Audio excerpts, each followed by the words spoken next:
Dari New York diberitakan suasana kampanye Donald Trump di wilayah Butler, Pennsylvania kemarin seketika mencekam setelah terdengar suara tembakan yang begitu keras, tembakan mengenai telinga kanan Trump.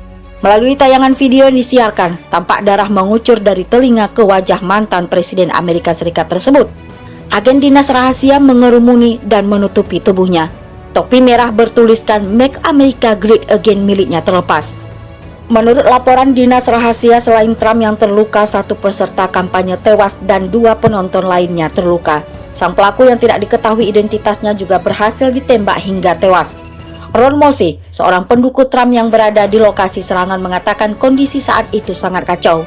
Mosey mengaku melihat seorang pria berlari dan dikejar oleh petugas berseragam militer setelah tembakan.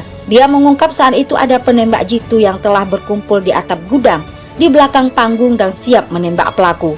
Seorang saksi mata yang anonim mengatakan bahwa dia melihat seorang pria bersenjatakan senapan merangkak ke atap dekat lokasi kejadian. Penembakan Trump terjadi kurang dari 4 bulan sebelum pemilu 5 November ketika Trump menghadapi pertandingan ulang pemilu dengan Presiden Demokrat Joe Biden. Sebagian besar jajak pendapat termasuk yang dilakukan oleh Reuters menunjukkan keduanya berimbang.